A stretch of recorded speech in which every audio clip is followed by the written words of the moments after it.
Welcome back to the Floyd Memorial Library podcast, a window into the soul of the North Fork of Long Island. We'll delve into the pulse of our community, its pressing issues, promising opportunities, and the rich stories that weave our shared history. I'm your host, Christopher Bianchi, and for episode 74, we sit down with Gregg Rivara, an aquaculture specialist at Cornell Cooperative Extension in Southold. Gregg shares his journey from growing up in Queens to developing an early passion for marine science, rooted in his rich ancestry and academic experiences. We delve into his educational path and career, including his time as a bay management specialist for the Town of Islip, and his eventual move to the North Fork to join the Cornell Cooperative Extension of Suffolk County. Gregg also offers a fascinating history of aquaculture dating back to the 1800s on the North Fork, highlighting the challenges and advancements over the years.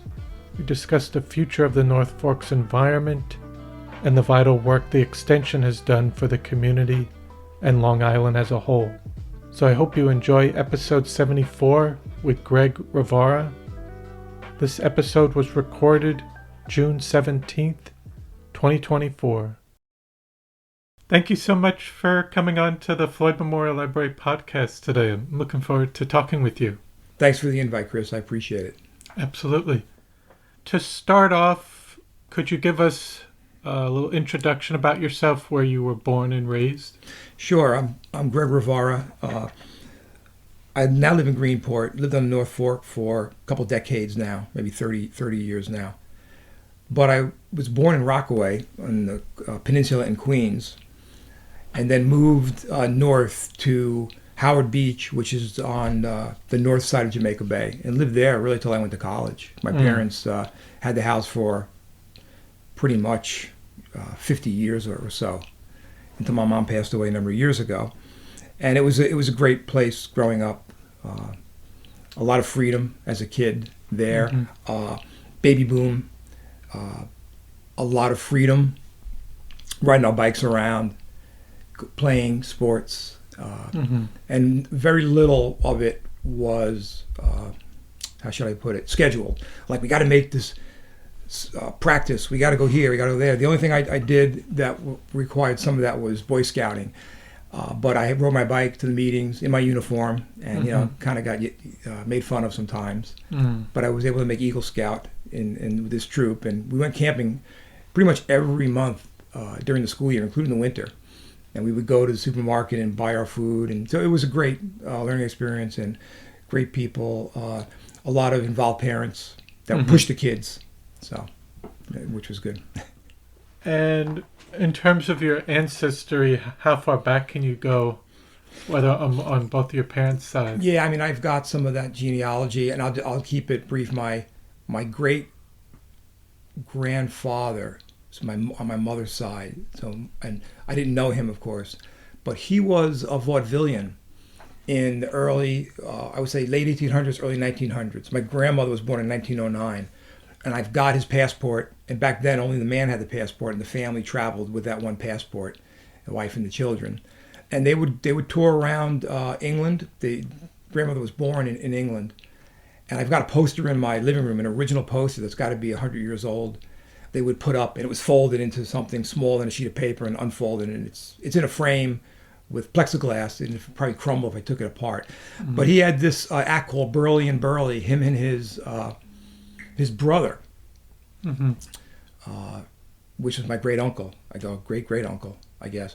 And they were contortionists. They did really weird things. The poster has a cartoon of them.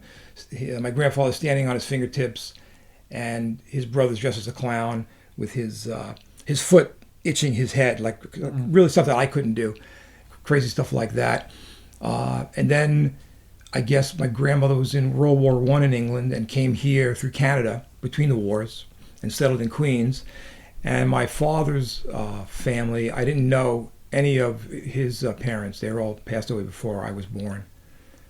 But my father's father, paternal grandfather, was a hard hat diver in the city. He did salvage work, marine construction, worked on bridges, in the caissons and all that fun stuff. I have a picture of him with his hard hat on and one without it going down a ladder, probably in the 1930s. So, and my dad, getting into that, my father was born on an old yacht in Rockaway, a place called Auburn, which is still around and still have some relatives there, actually.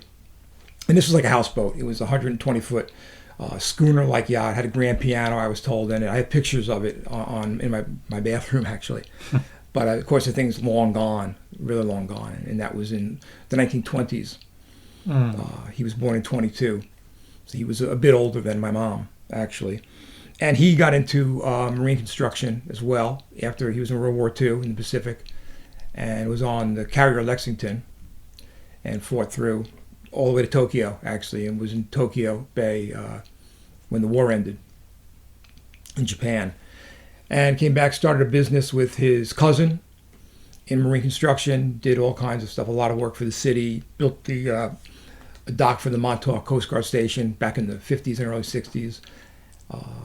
And I worked with him for years, all through even graduate school and into my 40s probably, to make extra money on weekends. Dock building, and so I was always surrounded by water and boats. I had my first outboard at 11 years old, and like a little water rat running around, Queens, basically, Jamaica Bay by the airport. My grandmother lived on the water. My mother's mother, only grandparent I really knew, and she had an old house on the water in an old part of Queens by the A train, ran right behind her house. It was a crazy place as a kid to go. It was just a really neat place that's gone pretty much. It was like the bayou, you almost think. And they didn't have sewers back then, no trash collection. It was crazy. It was crazy. And my mom grew up in that house, also in Queens, of course, and became a secretary.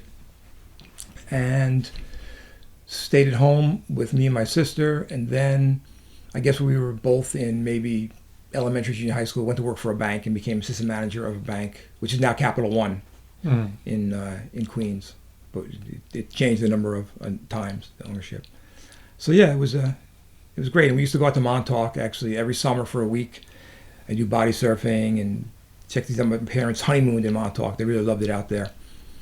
And we had some friends. We would stay in a little bungalow on the Gardeners Bayside, kind of near Gosman's Dock up there. And yeah, had a really great 1 week of summer. It was very, Montauk was very different at that point. It's incredible. Talking about the mid to late 60s. I remember going to their friend's house, also from Queens. He had a deli in the village, and we went to their house for dinner. They had this old rambling hunting lodge with a big wraparound porch. It had to be a half-mile long driveway, all rutted. And my dad had this big Cadillac and was going over these bumps. It was crazy. Pitch black. They had no electricity and no running water, so they would bring jugs of water. It was like camping in a house. They had Coleman lanterns. They might have had a generator, but it was mostly lanterns and cook stoves they would use, and it was just really neat. Catching frogs and toads and things with their kid and me and my sister, and yeah, it's totally changed. And then, so you were mostly by the Jamaica Bay area, right? And you mentioned kind of a little bit with the childhood activities, but it was pretty much where your parents were open to you exploring and playing outside. Yeah, I mean, in high school I worked in a restaurant. At the other end of I lived on the north end of the village, the place, and at the south end by the bridge that went to Broad Channel, down on this canal was this restaurant, and my parents knew the owners, and I got a job. Basically, I worked in the kitchen, and I would ride my bike there on this 4-lane highway, basically just stoplights, and I was 15, 16 at the start. And I'd come home at 2 a.m. sometimes. This would be like Friday, Saturday kind of thing, not during on a school night. But I'd be riding home 2 a.m. It was, no big deal. Mm-hmm. I would ride to church because I was an acolyte in the Lutheran church, Mm-hmm. and ride my bike there because my parents didn't go to church every Sunday like I did. And yeah, it was great. Like I said, a lot of freedom. I wanted to go to Radio Shack because I was kind of a nerd and doing electronic stuff. I would ride my bike, 5 miles to the Radio Shack and buy stuff. I had a dark room. My friends all had dark, not my all. A lot of us had dark rooms and doing black and white photography with 35 millimeter stuff, even in junior high school. Big aquarium in the basement, 55-gallon saltwater tank. So that's kind of some marine science got started there, I guess. And for that neighborhood, what were the demographics like growing up? Pretty white. Mm-hmm. I would say a lot of Italian Americans, a lot of Jewish people. In fact, I went to a summer camp up in Narrowsburg, New York, 10-mile river near the Delaware River, kind of on the border of Pennsylvania, but in New York State. I would go for 2 weeks, probably for 10 years. Mm-hmm. From when I was 11 to like I was 20, I was in college, and I went to help out as a scoutmaster, basically. But it was 2 weeks, and it was a kosher camp. And I didn't know much. I had Jewish friends, of course, and had gone to bar mitzvahs and all that in my neighborhood. But that was different. So there were 2 kitchens and 2 separate. We had to do the dishes. We did the serving platters. The scouts had to do it, sterilize things. It was stuff that we'd never have kids do. Like 190-degree water. You dip it in, and you have to get inspected. It was like child labor basically. Yeah. But it was a great experience too. I mean, canoeing and with rapids, and learned a lot, and had a lot of fun. Did a lot of hikes, swimming. Learned to sail there actually. That's where I learned to sail out there with sunfish. Pretty basic sailing stuff. And for schooling, how was that experience? You mentioned a little bit there was an aquarium in the basement of my house. Oh, right. Sorry. Right. I got into. I was actually had fresh water for a while. I was selling guppies to my scout friends, because they breed like crazy. And we had a little newsletter that my mother would mimeograph in the basement with one of these old machines. You crank it, and it has blue color. It's a stencil. You type out a stencil. And she was a great typist, obviously being a secretary. And we would make these, and we'd have ads in the back, and I have guppies for sale. See Gregg Rivara, and we made a few dollars. It was fun. It was in my bedroom. But as I got older, I got a larger aquarium, and it was salt water in the basement. Mm. And I was lucky enough to go to a marine science high school. So the high school I was supposed to go to was John Adams, and it's actually where my mother graduated from. And fun fact, Jack Lord, that was in the original Hawaii Five-0, went to that high school. He was older than my mother, not with my mom, but that he was one of the famous alumni from the school. But this new high school opened in Rockaway, just over these bridges on the south side of Jamaica Bay. The ocean is the other side of the peninsula. It's on the base side of the peninsula, called Beach Channel High School. And it opened in 1974. And there were some students that transferred in, but my class was the first one to go there for all 4 years. I was the first full graduating class in 1978. And the summer before I went, they had like an orientation, and they had us, again, something they would never see today, 14-year-old kids on Zodiacs. We didn't drive the boats, we went on them. And we went into the Marsh Islands in Jamaica Bay and did transects, did basically marine science to get into it. It was an incredible experience then. And that just happened to open. Yeah, time. when I was ready to get in there, and I had to get a variance, whatever you call it. My mom was president of the PTA for my elementary school, so she knew a lot of people, and I was able to get in. I had good grades, I guess, and all that. So in high school, I was doing marine science. Yeah. Mm-hmm. So you were already interested in it at that time. Yeah, 'cause I had boats, remember? Yeah. My dad worked on the water. He had tugboats. So I would go on these boats. I'd go on barges. I'd work. I mean, really, like we were talking about, today it's pretty hot out. But I'd be working with creosote, which is kind of banned now. It's oily, and you get it on your skin. It's like a sunburn, and it irritates your skin. It's really nasty stuff.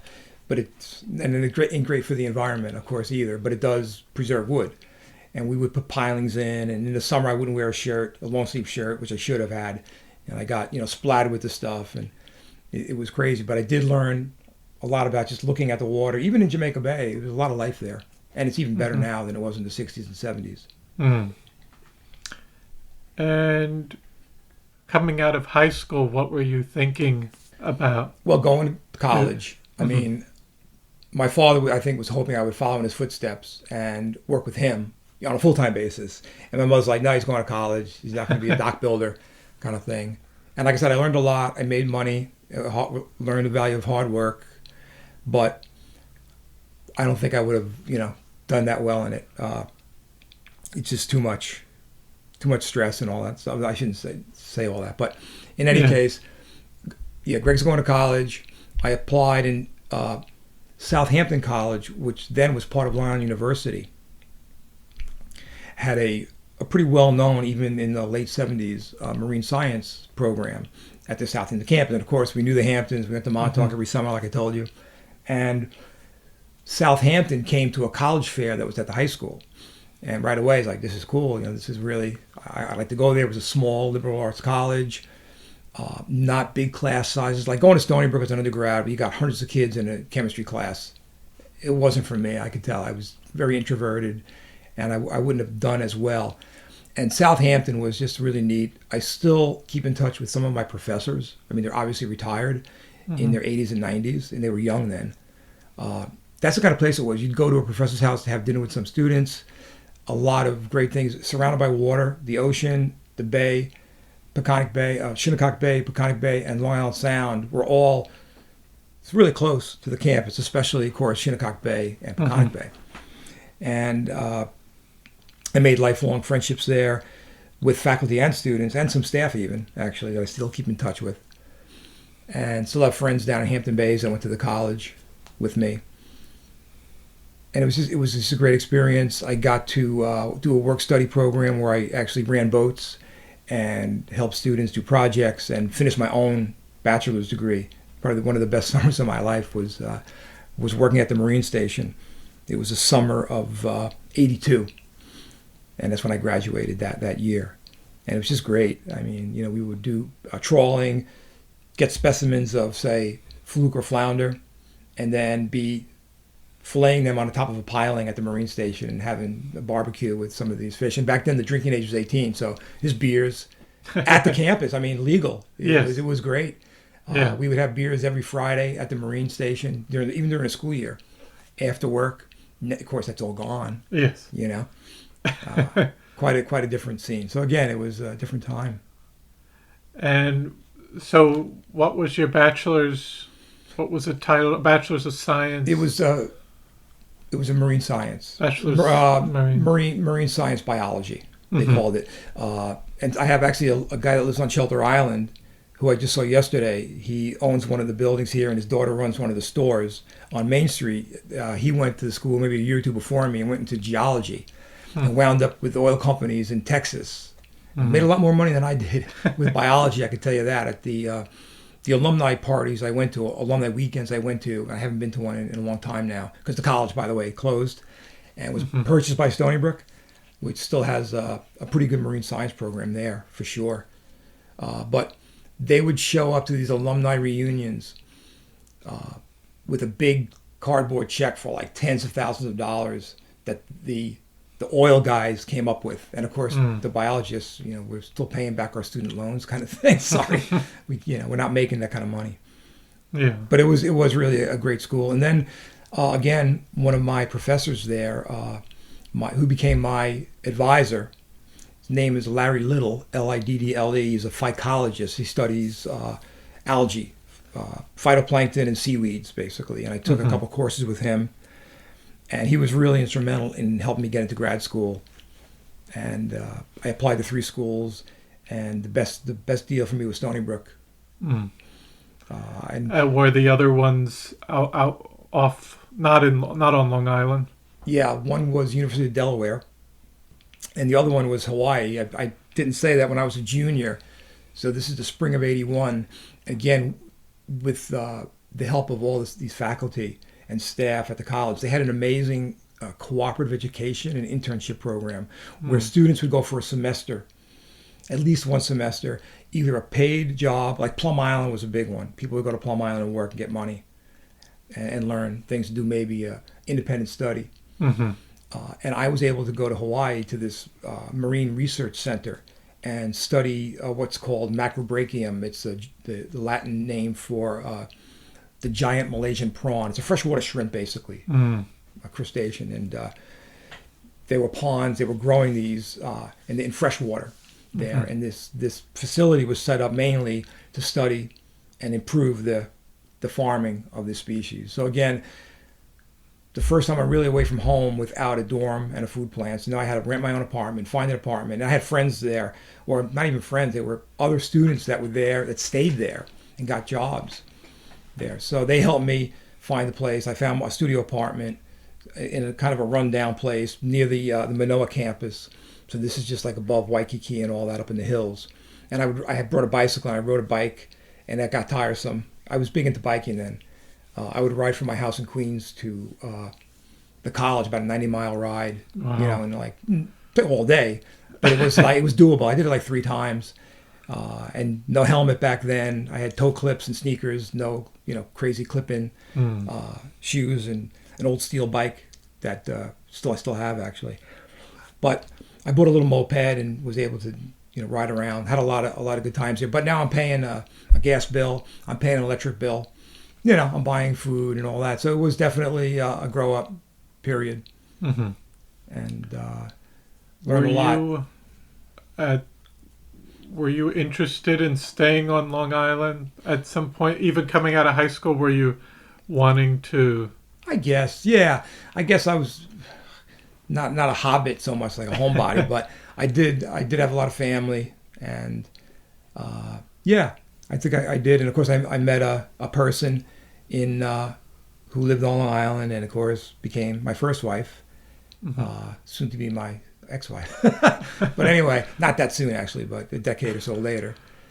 But and that also helped ground me to be, because she was younger and still going to college. Mm-hmm. But so yeah, I did. I didn't stray very far. I came back here, and after grad school, again I was I had this TA thing while I was finishing my master's degree. Again, a master's in marine science there, and I studied hard clams At Stony Brook. at Stony Brook, between the main campus and also Flax Pond, which is up in Oldfield, a little north of the college, Mm-hmm. of the Stony Brook University. I mean, the campus. And I got guys working on a roof and at the Marine Science Center down in Cedar Beach, Southold, where I'm the director of that. So I'm always dealing with contractors and stuff down there. We got a building from 1976 that's always got issues. But the county owns it, so we can get into that too. But anyway, Well, back to the master's degree. how was that experience?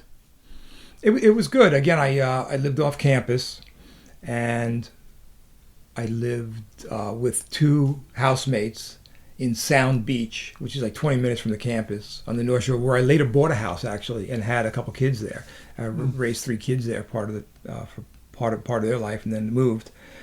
But again, it was an experience, and driving my colleagues to school, and a great social life. I mean, the life of a professional student, because I was getting paid. I became a Sea Grant scholar. Again, I was at the right place at the right time. And this professor, Bob Maloof, is a great guy. Grew up in Montana, of all places, and got into marine science and did a lot of great research, especially with the hard clam, other species, some policy stuff, and became director of New York Sea Grant when I got the job at Cornell, which was 1986. So I'm in my 38th year in this job. A few at years Cornell. after finishing almost Yeah, your master's, you had a few. right. I finished my master's. I was working at Flax Pond as kind of a technician, and one of my Hawaiian colleagues, friends that I stayed with for a little while there when I was finishing up this internship, wrote me a letter. No email back then, right? This is basically 81, 80, 82. I graduated in 85 with a master's. I said, I got a job as a technician working for, Dr. Maloof. And he said, well, you just got to, demotion because you thought you were a lowly grad student. Now you're taking orders from grad students, or even lower form of life than a graduate student, being a technician. I did that for about 6 months. And then I realized I really need a real job. I had a kid and wanted, good insurance and good, a full-time job that also wasn't on soft money. Most of the jobs at Stony Brook as technical assistants and technicians were soft money, where if your professor didn't get grants, you didn't have a job. Mm-hmm. So I took a civil service test. Believe it or not, there's a civil service test for Bay Management Specialist. And I passed, or did well enough, and I got a job with Town of Islip. And I worked as a Bay Management Specialist. So we did things like put clams out that we got from the state relay program, where they took clams from, say, the Western Long Island Sound or Raritan Bay off of Staten Island. And we would bring them out east and put them in an area, and they'd have to sit there for at least 21 days. And then the bayman can go harvest them. Mm. It's called the relay program. So I did some of that, carrying sacks of chowder clams or cherrystone clams. We would put buoys out, and I helped start a hatchery there. It was really one of the first municipal hatcheries on Long Island, the Town of Islip. And we took an old bathhouse, me and a colleague who retired a few years ago now from there, and made it into a hatchery, installed pumps and tanks, and they grew, tens, hundreds of millions of shellfish there, mainly clams and some oysters. Mm. And I was in that job for only 6 months because this Cornell job came up, and I had a master's degree. The Islip job didn't require that, and actually it turned out that neither did the Cornell job. So I was going to be an extension agent, sort of like, if you remember the show Green Acres with Eddie Albert, there was an extension agent in that from the land grant institution in that state, where they come around and talk to farmers, try this variety of corn. And mm-hmm. Another segment of extension would teach the farmer's wife how to can vegetables, say, or fruit, those kind of things. Home economics was a program then. So I was going to be a marine version of that, where I would work with the industry here, with the Shellfish Farms and the towns like Islip that had a hatchery, and other towns that had a shellfish program in it. And a bachelor's was required, and a master's was preferred. And out of all the people that applied, the 4 finalists, including me, all had our masters. So I wouldn't have gotten a job if I didn't get that degree that took me like 2.5 years to get. Mm-hmm. So, and that's where I've been ever since that, at that point. And still work with folks at Stony Brook, professors, quite a few of them, and all the towns, the 10 towns in Suffolk and the 3 in Nassau County. Mm-hmm. Hempstead, Oyster Bay, and North Hempstead. We're doing projects literally, now with mm-hmm. those townships. And, the industry changed. I know we want to talk about the industry here. But, before that, so you came to Cornell, what year was that? It was December, so late 1986. 1986. And you mentioned Montauk, but had you visited the North Fork at all before that? Very little. I can't remember. No, I don't think I did. We went through Riverhead, of course, this is, to get to the South Fork. I remember going, around the traffic circle in the 24 version and take that road. And it might have been even before I'm trying to remember when the LIE was extended to 73. What did you think about the area out here when you initially came out? Well, it's funny, the office, and I had lived in Brookhaven, so I was 45 minutes away from Southold. Mm-hmm. Back then, when I had the job at Islip. And the interview was at the Sound Avenue, the Horticultural Research Lab that Cornell University owns, across from the 4-H camp on Sound Avenue. So it's Riverhead. And I had never been on that road, and I went right by it the first time. No GPS, no smartphones back then. And I said, I've never been there before, and I found the place and had the interview, and yeah, I really liked it out here. Obviously, I grew up in Queens, and suburbia, single family home there, mm-hmm. and I kept moving east. And sooner or later, I lived in Riverhead, and I just kept going east. But yeah, the North Fork. I love the South Fork, but it's just gotten too crowded and fancy. Like my car's not new or expensive enough to get a parking spot. That's the joke down there. Now, is the Suffolk County Marine Environmental Learning Center that's part of, I mean, that's Cornell. Right, so that's owned by Suffolk County. Mm-hmm. It was originally built, it was finished in 1976 as the Marine Technology Center for Suffolk County Community College. Mm-hmm. So professors would go there, students would go there, and you might take a class there or two. Marine science, they had boat dock. There was a old transmission electron microscope there, so they were teaching electron microscopy, and it was most of the students were 2-year students. They would get an associate's degree, and they'd work in the laboratory, do water sampling, that kind of thing. The issue was Suffolk County is big, as you know, and if you were coming from even the eastern campus, down Speonk Riverhead Road, it's a good 45 minutes out there. Mm-hmm. So you're driving an hour and a half and to take one class. So a lot of students didn't want to do it. And forget the other campuses. The Ammerman, the main campus in Selden, it's an hour plus to get out there. Mm-hmm. So the college decided to consolidate this marine science program to the eastern campus. They built a lab with aquaria, freshwater and saltwater aquaria.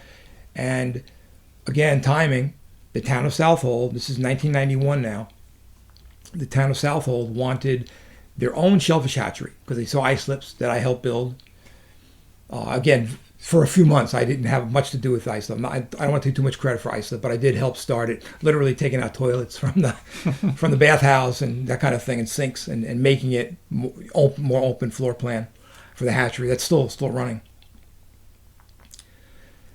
But the town of Southold, they couldn't get the clams they wanted, the size of clam they wanted when they wanted them. So we want our own hatchery like Islip. And my boss heard about this, and he said, "Greg, didn't you grow clams in grad school at Flax Pond?" "Yeah, I had to do my master's. I needed these really small clams that you really were hard to buy." "Well, you're going to run this hatchery for the town of Southold." And I said, "John, I really wasn't hired to do that. Could be a full-time job."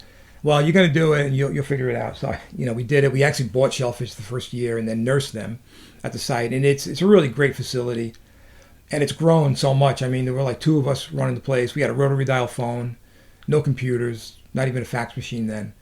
In the 80s and even early 90s, it was pretty... Yeah, I mean, we had fax machines, but not at that location yet. Mm-hmm.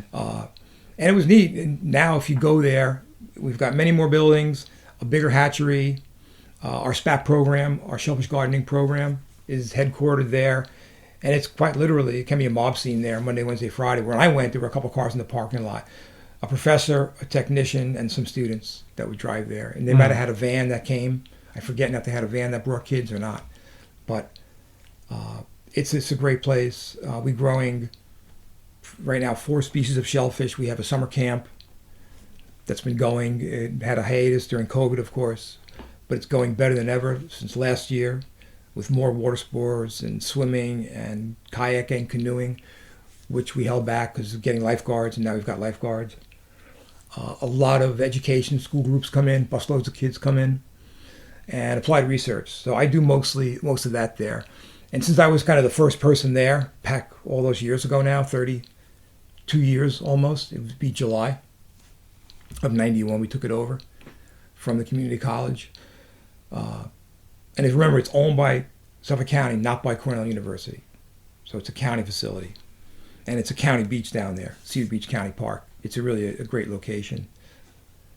But yeah, we've had classes there and taught a lot of people how to grow shellfish. And between me and my colleague, Kim Tetro, especially with the SPAT program, got a lot of people involved. And some of those people that were hobbyists, because they're growing 1,000 oysters a year, up to that many, they can't sell them or barter them. They have to let them go, eat them, or give them away.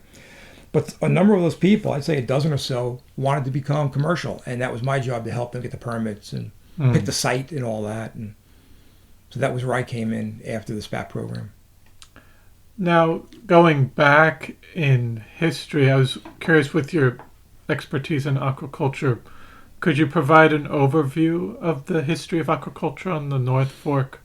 Yeah, a brief one with just like a timeline, maybe not with exact dates, but let's say 1850 to the late 1800s. It was mostly sail powered. It got into steam and then diesel later on, but vessels that were harvesting shellfish, and then some people started planting seed. Now remember, there were no hatcheries then. So they were taking oyster seed, and we're talking about sometimes oysters that you'd see now at a fish market or a restaurant, maybe 2 inches long. But now those are considered, market size. People want a smaller oyster on the half shell. But back then, you're not buying a 25 millimeter oyster seed like you do from a hatchery or smaller. These were the seed that they dredged up from rivers in Connecticut, around New York City, and even down into the Chesapeake, Virginia, and Maryland. They were bringing up literally boatloads of this seed to put out here in Peconics and fatten them up. And grounds released back from 1884, and actually the county was given the right by the state of New York in 1884, given the right to lease and to grant, I should say, actually not lease, but to grant in perpetuity underwater lands in the Peconics. And you can still find maps. I have one on the wall in my house showing these fairly large plots by a number of oyster companies. You're talking hundreds of acres. Some companies control maybe 1,000 acres or more. So very extensive plantings on the bottom. They use dredges, and when they say dredges, they're just dry dredges. They just drag them on the bottom like a bay scallop dredge, but bigger, and pick up the oysters to move them around to harvest them. And they'll also put shell out.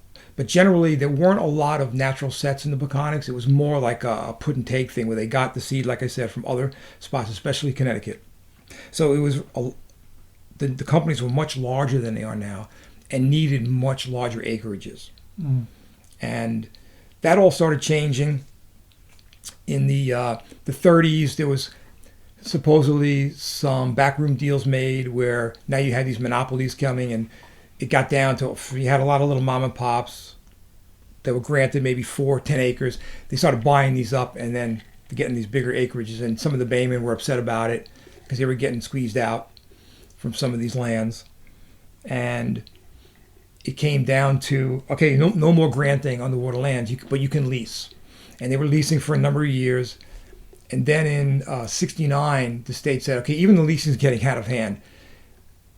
The county can still lease, no more granting, right? But they can lease, but you have to do X, Y, Z before you can lease these lands to prospective farmers, shellfish farmers. And this is before GPS and GIS and all this computer technology. And it was a very onerous thing to go out and survey all of this land again. It would have been an incredible amount of work and expense. So it sat for decades. And finally, in the early 2000s, the county decided we're going to do this, and we can do it. We have the technology, and we're going to start leasing again. And they set up these 10-acre plots out there, and I was involved in this aquaculture lease program advisory committee, where back in the early, I guess it was early 2000s,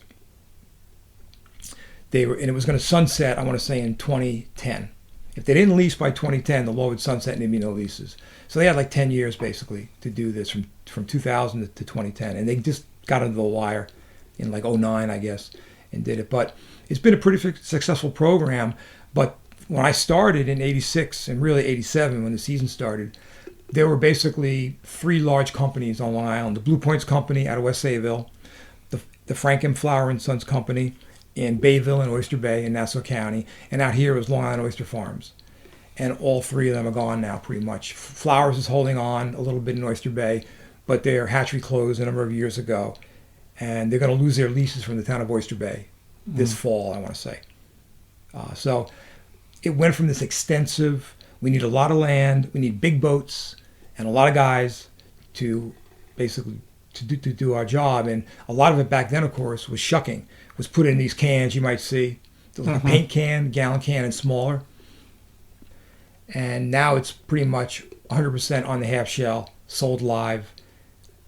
10 acres you can make a living on, involving families or small companies with less than a dozen employees, I would say. Some are just, I'll say it, glorified hobbyists. They have commercial permits, but they're not growing that many, and they're not depending on that income. But they're still an important part of the industry, and they still do a lot to get the word out. And it's gone from a commodity, really, where, again, shucking houses, putting them in cans, sending them to Manhattan. They would send live oysters in wooden barrels on trains out to the Midwest into California, especially for Christmas time. Was that in even the late 1800s? I would say early 1900s. That was in the 30s. Yeah. And people collect this ephemera from the oyster industry. The cans. But there's also something that you very rarely will find on eBay, and it's called a barrel cover. And I have a couple in my house on the wall. It's probably 2 feet square, maybe 2.5 feet square, and it's meant to cover the barrel. So they would, even though it was square, it would cover a round barrel, and you'd put a ring on top of it and hammer it down. So it was made out of burlap, and usually like a wax paper backing, and then a silkscreen round seal of the company. And that would let the oysters breathe a little bit, but it would keep stuff from getting in there on the train ride or the truck ride out of here, kind of thing. And of course, that stopped in the 30s, probably before World War II. I think they stopped doing that. And the barrel covers are very collectible, and they look really cool. And again, they're pretty rare. But after World War II, there was that decline. Were there any other environmental factors or regulatory issues? Or the big one would be Hurricane of 38, really. Did a lot of damage, not just to the shoreside infrastructure, but even the beds got silted over, boats got wrecked, that kind of thing. And of course, World War II took a lot of men away. And so a lot of that, even though we needed the protein, right, the shellfish, that was also kind of a part of the death knell. And then these larger companies emerged. And then diseases started cropping up. There's 2 oyster parasites that don't affect humans, by the way, but they took a hit on the industry in the 50s and 60s out here. Brown tides, of course, starting in 95, and I was still, 85. The last one was in 95. I was in grad school, actually, during the first one, and it really hit out here and Great South Bay really hard. And that killed off not just the bay scallops, but it also kind of put the last nail in Long Island Oyster Farms coffin, I'll say. So that was the main thing that really did it, was that brown tide. It just, because it took, on the bottom, it takes longer, and you can't move your shellfish around as easily if they're in cages, which most people are using now. So they're doing these oyster condos. They're using 3-dimensional culture instead of just 2-dimensional on the bottom. And the bay's pretty deep. So you can't just walk out to your farm.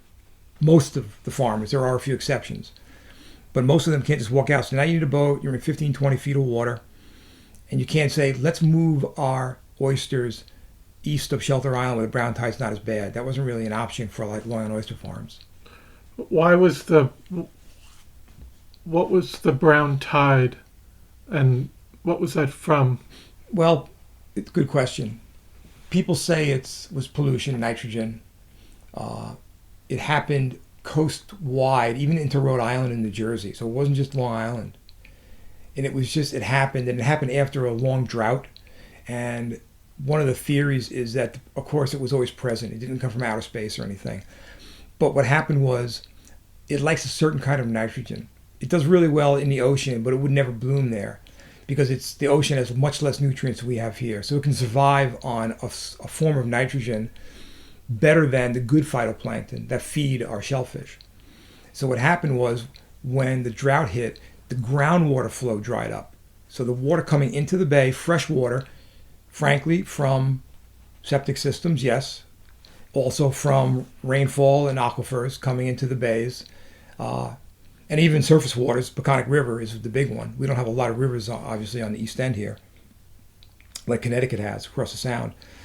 But basically what that does, it starved the salt water of these nutrients that came from the fresh water. This is a theory, and I kind of agree with it. And it was exacerbated in Great South Bay because of the Southwest Sewer District, where they took all this fresh water and, quite frankly, good nitrogen, because you need nitrogen, sorry.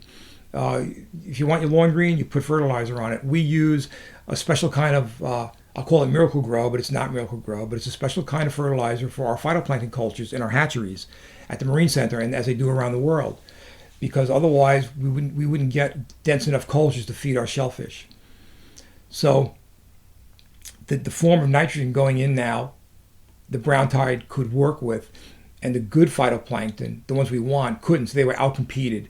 And then once the brown tide really hit, and these millions of cells in a milliliter is like 20 drops of water. It's a lot of cells, a very, very small cell. It darkened the water, so now you have eelgrass dying because it can't get sunlight. Yeah, other phytoplankton, if there are some mixed in there, they're starving of light as well. And of course, it's not a great food, and it has some toxins associated with it. So now it's fish can swim away and get out of the way, but certainly not. Even bay scallops, they swim, but they can't swim that far, and they also can't close up tight. So they were the first ones to get whacked by the brown tide. And clams and oysters, and of course, they only spawn once generally, bay scallops. So if you lose a year class, it's really bad because you don't have any parental stock for the next year. Whereas clams and oysters, they spawn for decades possibly, and it's a big difference. So they did take a hit, those other species, like we said earlier, especially if you're trying to farm these things. That was the big deal, really. Those are environmental things. And it's still harmful algal blooms, not as bad as a brown tide as other ones. Most not, like a brown tide, most do not affect public health. It's really safe to eat local oysters. And I always tell people, they keep shellfish crop down the excess phytoplankton, and they prevent blooms from starting. And that was some research that was done at the Marine Center down here at Cedar Beach, the SHMELC we call it, by the way, Suffolk County Marine Environmental Learning Center. The acronym is affectionately named SHMELC. And we had some Stony Brook professors that came in, and we showed that with enough clams in a tank, you can actually stop the brown tide from becoming a bloom. These were tanks that were on land, filled with bay water. But in terms of also, it might be more of a development but planning question, but in Greenport there were a few oyster factories in the 90s that were kind of, I think some of them were abandoned, and the village was figuring out what to do, and I think the developers were saying, well, we can put those condos there. Right. I was curious what your thoughts on that decision, and I think they might have initially thought, well, it might be good for housing, but then I think once the developers saw the other plots, they're like, okay, let's change them all. Was that a lost opportunity to possibly do something else? Oh yeah, definitely. I mean, the biggest issue, you can talk about climate change, storms, the vulgarities of the market. Oysters are selling for a pretty good price now. That's a good thing. The biggest problem is gaining access to the waterfront. Working waterfront, we've lost so much of it here. We really have. And I've been working with the Land Trust for decades now. I was on their board for a while. Lived on a property that they own in Southold, where there was a defunct oyster farm that was going to be condos in the Bayview section on Hog Neck in Southold, down on the bay. And thank goodness they were able to talk to the owners. These are the Plock family. They owned the Shelter Island Oyster Company, one of the bigger companies that was into the 30s and 40s, even into the 1980s, and saved most of it. They put 4 homes in, but kept most of the farm. It's pretty incredible property. And that's being used by a number of oyster farmers now, including a hatchery and nursery systems and a boat access. Having a workboat, most mariners don't want to deal with it. So it was a big loss. And now we've got the end of Shipyard Lane in East Marion, the old, that was part of Long Island Oyster Farms. It was part of Blue Points for years. That big oyster factory at the end of Shipyard that's just falling apart. Yeah, and it's a shame. I know they wanted to put a spa there, a hotel, restaurants, and it may be housing now. And that would be an amazing place. But of course, a lot of the folks on that street and nearby don't want it, the traffic. Back even into the 80s, or 70s and 80s, there were tractor trailers coming out of there with shellfish. I've got pictures of it when it was in operation. And in this job, even in the late 80s, early 90s, there was still people working out of there, doing marine-related things, including shellfish, building lobster traps. There was a guy, that kind of thing. And it's, yeah. So I'm hoping the village can keep what we have going. And that's the big one, though, Chris, definitely. Working waterfront. And that's Long Island. It's an expensive place to be. Yeah. It really is. And with the center that you're working at, do you collaborate with the government agencies and other industry partners, and is kind of to promote more sustainable aquaculture practices? Yes. Yeah. So I've been involved with creating a best management practices manual for the industry. And this is part of the East Coast Shellfish Growers Association. So there's this coast-wide Maine to Florida organization that I've been a member of since they started back, whatever now, 20 years ago, in that range. There's also a Long Island Oyster Growers Association made up of folks mostly from Suffolk County, mostly in Moriches Bay, Peconic, Gardeners Bay, and Great South Bay. Islip Town has a program, a leasing program, along with Brookhaven. So I've been working with those folks, but things like best management practices, what to do, they're not regulations, but here's what, as a beginning oyster farmer, here's what not to do, here's what to do, those kind of things. We do a lot of applied research. Back in the mid-90s, I invented what we call a FLUPSI, a floating upwelling system. Now, I didn't invent the idea of a floating upweller system, but I invented a way of making one cheap. So I took a sewer pipe and I put an ice eater. My dad was a dock builder. I said we used to put these ice eaters in the city to keep ice from forming around pilings when we had real winters, right? Where it would pull pilings out and also screw boats up if they left your boat in the water over the winter. So I said, if I take one of those ice eaters and turn it on its side, put it in a pipe, a 12-inch sewer pipe, I'm creating an axial flow pump that pumps a lot of water. So now instead of upwelling the water to keep the ice away, I'm putting it sideways. I'm drilling holes in this pipe, and I'm putting barrels on there with screen on the bottom, 55-gallon drums, and it's all floating on a dock. And I can grow a lot of shellfish in those barrels. There are upwelling systems that go on land. They work fine, but you require pool pumps that use a lot of electricity. These pumps pump so much more water, these ice eater things, per horsepower, way more. And there's no piping loss, the friction loss in the pipes. And also, you don't need expensive real estate, waterfront real estate to run one. You can get a marina slip and do this. We've got some up at Strong's in Mattatuck that we've been using for decades now up there, growing shellfish for the town of Southold. And it's great water quality up there, by the way, in Mattatuck Inlet. So that's one thing I did. It's probably like, my biggest thing I've done there. And it's been used all over, and people have modified it. I was asked to patent it by a grower up in Rhode Island. I said, no, not going to do that. And he actually talked to a lawyer, and the lawyer's like, Rivara showed it, a slideshow. And I had 35 millimeter slides back then. That's how long ago this was. No PowerPoint then. Well, at least no PowerPoint like we have now. Mm-hmm. And showed this prototype. This was like 1995.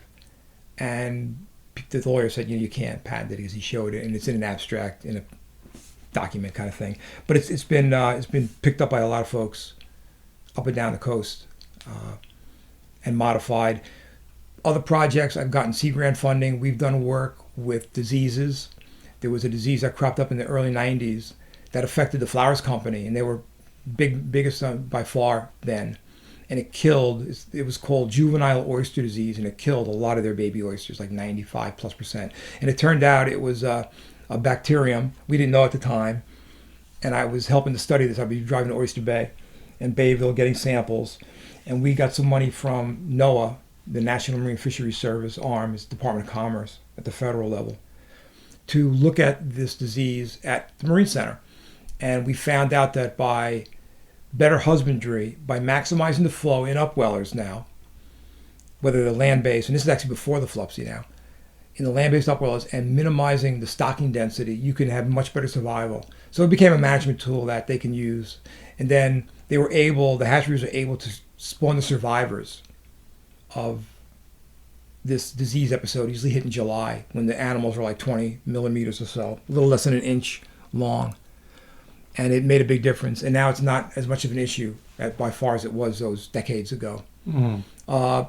Oysters, female oysters, like most, like chickens, right? Their eggs need lipids. Yolk of an egg, right, is what the embryo feeds off of while it's in the shell. Well, oysters have eggs. They're not hard-shelled, and they're microscopic. But the female oyster takes in lipids that it gets from the marine environment, and it can't, like, we can create cholesterol, which is one of these lipids, right? That could be good or bad for you. We can eat the building blocks of cholesterol and make cholesterol. That's why, like, I don't even eat meat. Why I have high cholesterol? Well, you're eating, oils and your body can make the cholesterol. Well, oysters can't do that. They have to get fed this directly through the phytoplankton generally. But to grow all these different phytoplankton, it can be onerous for a small hatchery. So there's this oil emulsion. It's basically a way to fortify brine shrimp, also known as sea monkeys, right? To feed marine finfish. You give them this stuff called Selco, and it looks like oil, like an oil change, thick oil, but it's yellowish, and it has a really pungent smell. And what we did is we did experiments, again, with some NOAA money back years ago, and we studied the success and the amount of lipids taken up by the females based on a low lipid diet of almost a non-existent lipid diet with a phytoplankton that's grown by most hatcheries in the world, that was kind of our control. We added this lipid emulsion to this basic low lipid phytoplankton, and then our other treatment, the second treatment, there were three: the control plus lipid, and then we also did a high lipid strain of phytoplankton without that goop, and we found that we could get pretty much the same results without growing that second species, because we're growing that first one anyway. So it was a way to basically give female oysters a prenatal vitamin, if you will, while we're conditioning them in tanks for like 6 to 8 weeks. So they're taking up these droplets of oil and incorporating into their eggs. So that was another cool thing we did at the Marine Center. We had liquid nitrogen. We were basically freezing the eggs and larvae, and we were having them studied. We actually drove them down to University of Maryland. We had a partner down there. We were working with the University of Maryland. And that's the other thing. We work with people from Maine to Florida and even beyond that on projects. So. And how do you see the role of aquaculture evolving in the context of sustainable food production and coastal resource management? I think, we're already doing that. By far, shellfish culture is, when you eat a salmon or any large fish, you're eating a carnivore, right? You're feeding little fish to big fish, or your bluefish is eating little fish in the wild to get to your plate. And oysters, we'll use oysters as the example, they're more like cows. You're eating grass, and so they're a primary consumer. They're not eating basically other animals. So they're really low in the food chain.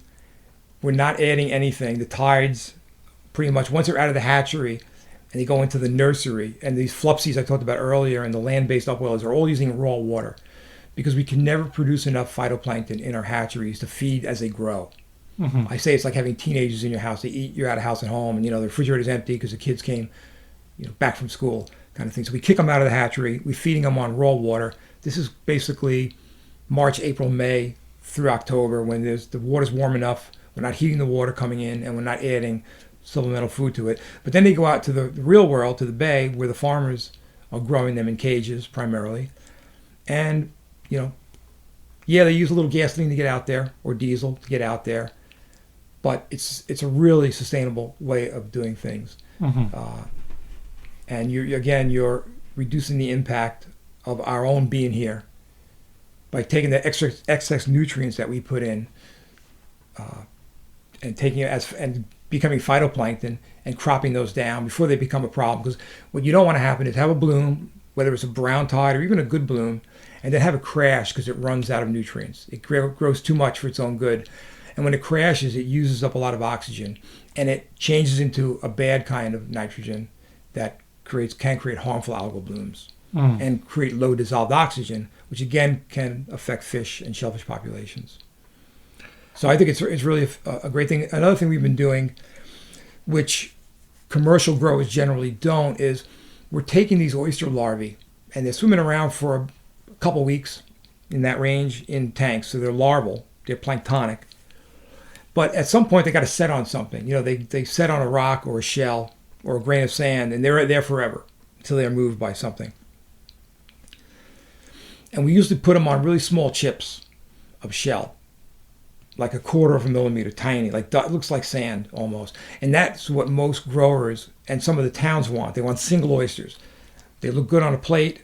If you harvest them, they're not stuck on a rock or a shell, and they look like a rabbit ear growing like vertically. But what we've been doing for a number of years now, first working with the city of New York and Jamaica Bay, and now out here, is create what's called spat on shells. So this morning, it's Monday, this morning I went to Little Creek, who's been our partner for years now, and collected a whole bunch of their oyster shells from last week into the weekend, last night basically. And I must have had 15, 20 5-gallon buckets of shells, oyster shells primarily with some clam mixed in. And we put those down at the Marine Center, and we aged them for 6 months to a year, put them through a shell washer, put them in tanks with heated water, filtered, bubbling with air, put the larvae in there, and these are in these crates so we can handle them, the shells. And the larval oysters set on the shells. So now you can have 10, 20 oysters maybe on a shell instead of one by itself. And what happens is we can take these whole shells, we want them whole, we don't want them crushed up, and we can put them in a reef formation. And we've been doing this from Jamaica Bay to Montauk basically for the last 10, 15 years, creating reefs. So you're talking about sustainability, and also in reaction to climate change and storms, it can help with coastal erosion. It provides incredible amount of habitat while it's getting rid of that excess nitrogen. And that's something that a number, I should say, of nonprofits, we can call them environmental, non-governmental organizations. Some are real small, some are bigger. And it's been great working with these groups over the years. A lot in the South Shore. It's Merchants Bay Project, the Friends of Belport Bay, and Save the Great South Bay, all on the South Shore. And also some folks out here and some of the towns we've been working with. Into Lake Montauk, actually, as well. And I was curious, is shellfish a part of your diet? Yeah, definitely. My wife had an oyster farm, which she just sold last fall, and we would be able to get oysters from there quite often. But generally these days I go to Little Creek or a restaurant. I've gone to the fish markets, and they kind of, don't you grow these things? Why are you buying them? Well, we only grow them at the Marine Center to a small size generally. And I guess I could become a SPAT member and grow my own. But I would say I probably have them at least once every 2 weeks. I'm not having them every day, no. Okay.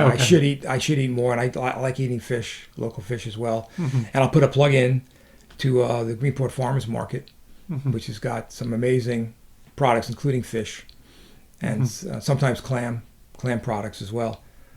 It's a great thing down in Mitchell Park, Fridays at 3. Yes. And through October, I want to say. So, yeah. And as a whole for Suffolk County, what do you see as some of the other main challenges facing the marine ecosystem? And is the center also working on some other things to address that, or through research or outreach? Right. Part of it, well, definitely outreach. I mean, I have colleagues, they go into schools. They did something yesterday down in Hampton Bays. It's all about awareness, marine environmental awareness. Let's face it, there's too many people here. I mean, I used to give these talks years ago and up all over the island. Sometimes with a carousel projector, that's how long ago we're talking about. And the questions afterwards, what can we do to help, the bays around Long Island? And I would say, like deadpan, like, move away. And it would be like, they were so upset, like, I'm sorry, but there's too many of us, and it's creating an issue. And thank goodness for these advanced septic systems and increased sewering. That all helps. I mean, Greenport, we're really blessed to have the sewer system. It makes a big difference because, by the way, our effluent goes to the Sound, doesn't go to the bay. So for what it's worth, it's better for Peconic Bay, and the Sound's a much bigger body of water with much more water flow than we would have here in the bay side. That the main thing is too many people, teaching people to respect the environment. Boats are getting more efficient, less oil in the water from two-stroke engines. That's a big thing. I mean, I hate jet skis, but it's a whole other thing. Erosion through boats that can go in shallow water like jet skis or personal watercraft. I won't use the trademark, right? That can go really close to wetlands and marshes and erode the banks. And you never saw that years ago because boats were slower. Now you got these mega boats that go, not just jet skis, by the way. I mean, I have boats. I mainly sail, but big wakes from big boats or smaller boats that are close to shore are causing issues. And it's getting loved to death, really. But it's definitely better than it was in the 60s and 70s, I would say, the water quality, especially up west. Yeah, I've seen a big improvement in Jamaica Bay, which... There's some more restrictions and regulations that have been implemented, but I think at the same time it's still, whether the North Fork or the South Fork, you're limited in the amount of land, and then if you're still looking at housing as an issue, how do you deal with that while still balancing out the coastal problems and erosion? But I think in some ways, I think it's like you said, it's you kind of have to limit the amount of people, unfortunately. But or you could try to do more compact development, but some people might not like what that might do, and we're not as built up as the South Fork in terms of sprawl, but in terms of building more housing, I don't know if that's... we know we need more affordable housing, and we people are talking about accessory dwelling units, whether it's a garage or over a store or a micro home in your backyard. And I'm not getting into the whole zoning thing or the NIMBYism with that, because now I'm going to have more cars on my street, more noise and all that. I get it. But between working waterfront and being able to hire people to be farmers, basically, whether it's land or sea, or to be a teacher, or to work at the hospital, or to work in a restaurant, these people are going to be driving an hour from up west. I mean, Greenport's no longer an affordable place for that. In the 70s, yeah, it was. And now I know people that can't afford here. They're moving to Southold, which was 10 years ago. It was crazy. And I couldn't afford my house today that I bought about 11 years ago. I was lucky to get in when I did, quite frankly. But it's tough, and I don't have all the answers for sure. Yeah. And again, having all of this tourism here, and the South Fork, by the way, and Riverhead, and a little further west, and having a renewed interest. I was involved in Slow Food early on. I'm still a member of Slow Food, which is a great organization, worldwide. Look into it. People don't want anonymous food anymore. They want to know where the food came from. And when you're eating something that came from over there, rather than it came in a carton or in a can or something. I mean, it's pretty cool to say that, and that people can afford to spend that money, right, and not buy clam strips in the freezer section for their shellfish, and be able to afford that. It does take some tourism dollars, and otherwise it wouldn't be worth growing oysters here. And I'm also, I work with a number of people that want to diversify, because it's kind of like it was back in the 50s here. It was cauliflower and potatoes out here. Yeah, obviously a little more than that, but it was mostly those crops. And we got a monocrop. We have oysters. And if a disease hits or people start, you know what, it's a fad, I'm not going to eat oysters anymore. I don't think that's going to happen, by the way, but it's kind of a little dicey to rely on one species to grow. So I've worked with some farmers and got them into growing bay scallops. And bay scallops can be grown to market size in one season, unlike most other shellfish. They're really good. You eat them in the shell, steam them up to their yearlings. It's kind of like veal versus steak. It's the same animal, but younger. And it's really neat. And New York state law allows it to sell an undersized bay scallop in any season. There's no season, as long as you can prove that you grew it. You bought it from a hatchery. You didn't take it from the marine environment as baby, or that kind of thing, or poach it. We don't want to see poaching, obviously. And there is a market for these in-shell bay scallops. They're just more difficult to grow in the hatchery, and they don't have the shelf life of, once they're out of the water, of oysters and clams. And when they're dry, even refrigerated, they might last 5 days instead of a week or more, or a couple weeks in the case of oysters. So I think that's another thing that we have to get into to make it more sustainable. But having the tourism we have here, I mean, this morning, like I said, I had a pickup truckload of oyster shells that came from just one restaurant. And we were getting them from other ones too, by the way.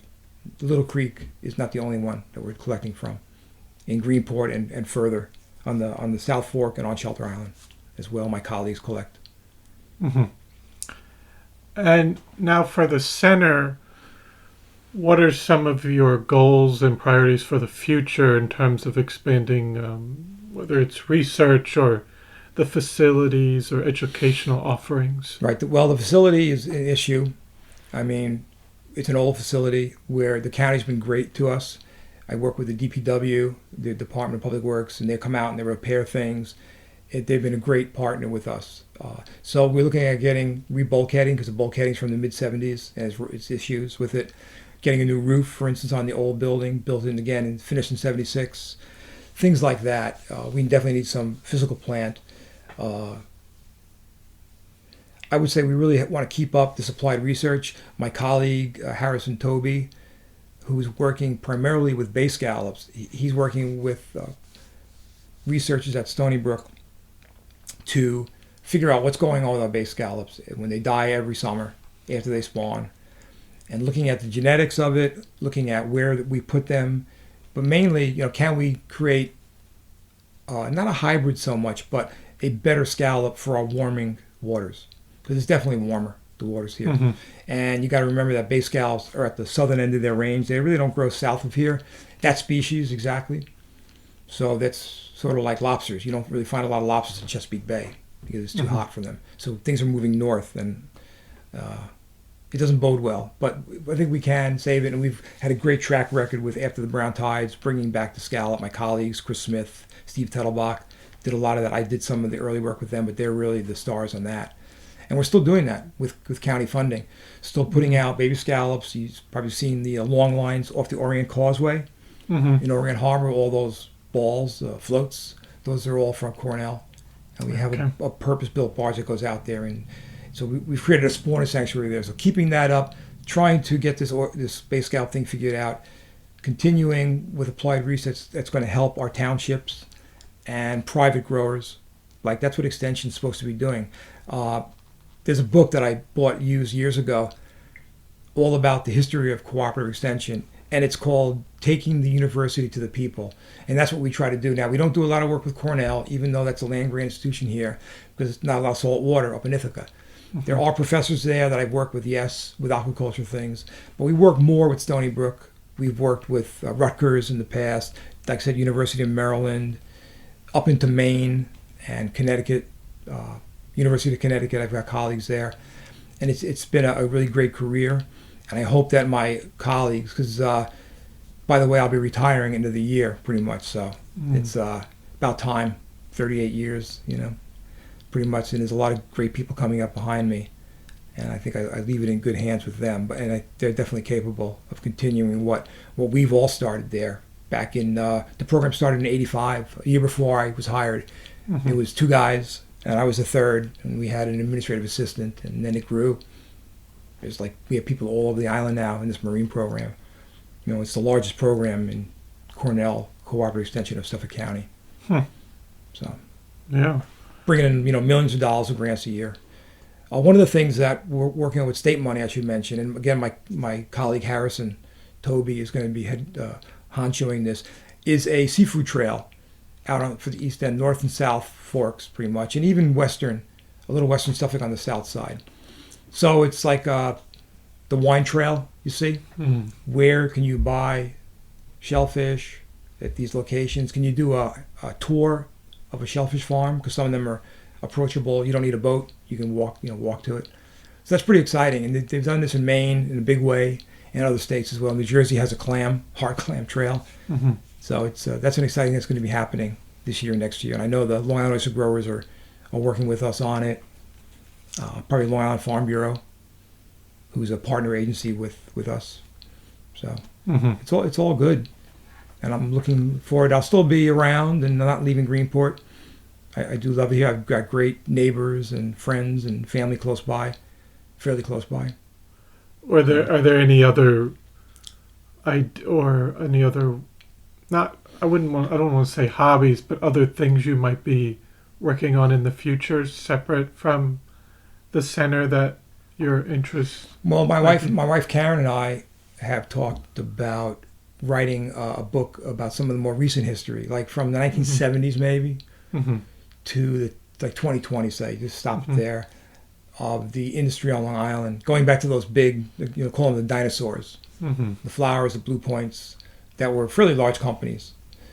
Going back, I mean, I think Flowers was 1887, and they're pretty much done at the end of this year. It's really kind of sad, I think. They did a really sustainable thing there on about 1,500 acres or less, 50 people employed at least, and a big hatchery, putting out 100 million clams and oysters a year. It was a pretty big deal. So writing about that is something we want to do. Maybe get involved with some of the ecotourism that goes on here, which is pretty neat. Some of my friends run boats and do tours of Shellfish Farms or of the bay and talk about the ecology of the Peconic Estuary, which is pretty amazing that we have that here. And we have 3 estuaries of national significance in New York: Hudson River Estuary, Long Island Sound, and Peconic Gardeners. Peconic Bay Estuary. It's great having all that. Yes. Yeah. And just in general for the future of... Well, I did have another question just related to marine science. And do you see any other emerging trends or technologies within the aquaculture, marine science and aquaculture that you're particularly excited about? Yeah, I'm not sure I'm excited about this. It's getting into the AI thing and mechanization or automation, robotics in it. Right now, it's a lot of work. You're hauling these cages up. Yes, you have davits and you have haulers. You have hydraulics or electric motors to help you. I mean, we're not talking about like hand harvesting, like bay scallops. You have to pull the dredge back by hand. That's the law still. So it's kind of enforced inefficiency. But it's still a lot of work. It's still backbreaking. It can be. So there's interest, and there's a big project in Maryland looking at this automation, including underwater drones. Now I can look at my farm. It's pretty scuba diving out here in the summer, especially. You can't see anything. It's like braille diving, pretty much. You're feeling around, but that's the food that the shellfish are growing on, and they usually it's great water quality actually for that. But so I don't really I get it. They're doing the same thing with land agriculture. GPS controlled tractors. My wife's cousin runs a large dairy farm up in the Adirondacks, and he's got a robot that helps in the dairy where they're milking the cows, and it saves one person because getting people, ask anybody, whether it's a restaurant or a shellfish farm, to work, it's tough to get people. Yes. That can be here first of all, and then it's like I said, it's kind of like after a few days, I really don't want to do this anymore. So unless you do, and there are people that do it and have stuck with it for decades now. Years, if not decades. So I see that it's a possibility, maybe mechanizing it. There are some new technologies. A lot of them are patented.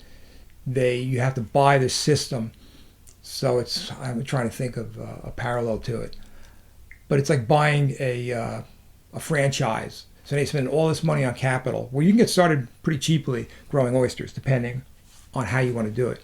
But this thing would require like $1 million, and then, well, am I going to make this money back? Well, yeah, you can do it with 2 people, and you don't have to bend over as much and all that. So those are things that are exciting. And the new systems I didn't really touch on is floating gear, where most of the growers use benthic cages. They sit on the bottom. They might have a buoy at the top. There are floating farms, a number of them, and they grow a really nice oyster. They were in warmer water because in 20 feet of water is a thermocline sometimes, or a little cooler at the bottom.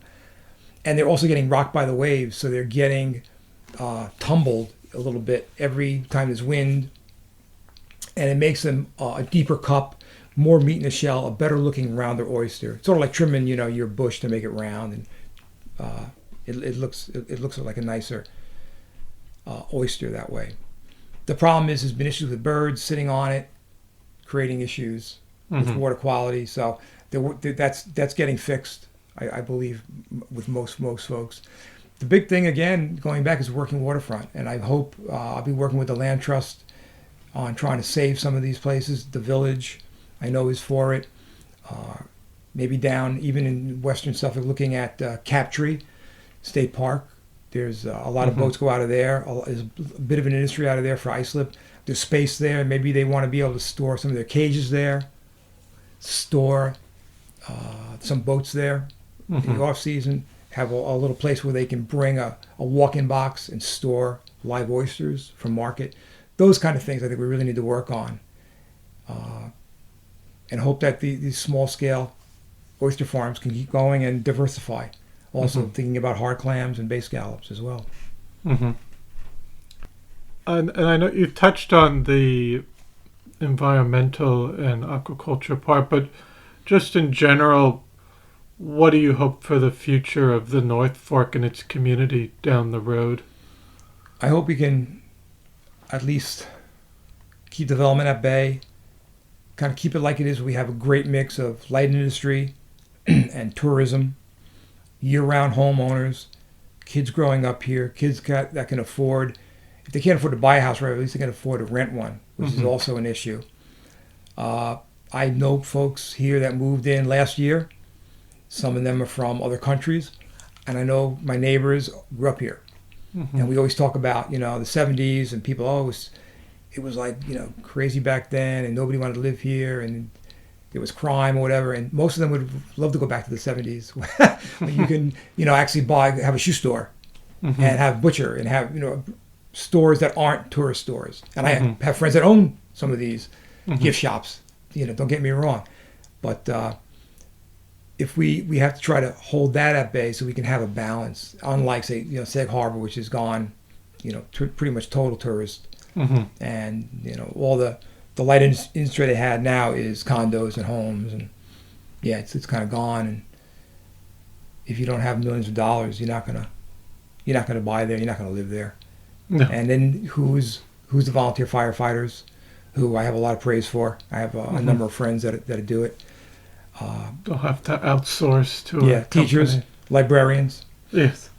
Yeah. How can we keep that going? That's what I'd like to see. Just keep it the way it is. And it's a great community here. Like I said, I'm not planning on moving. I'm lucky enough I can afford to stay here, I think, in retirement, and maybe give back a little bit to the village and the surrounding community. Yeah. And lastly, I just ask if there's anything else you'd like to discuss or touch on that we haven't talked about. I would say eat more local seafood. Yeah. If you want to do something good for the economy and the bay, and the bay is plural. Eat more locally. And I know it's not for everyone. I know people go up to Riverhead to buy cheaper food and all that, but once in a while, if you can splurge, and again, the farmers market, we got great fish markets here as well. I would like to see more, and of course, farm stands. I'm friends with a number of land farmers and enjoy the produce as well. So yeah, just try to keep it going, and it's tough. I admit it's tough. I mean, yeah.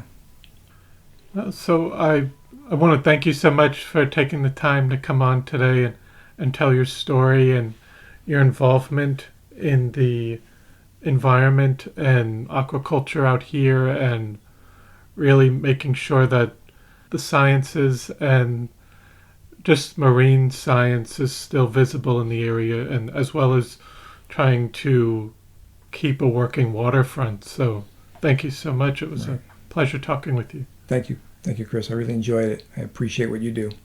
Thank you. Well, I hope you enjoyed episode 74 with Gregg Rivara. I want to thank you for listening to the Floyd Memorial Library podcast, and we'll see you next time.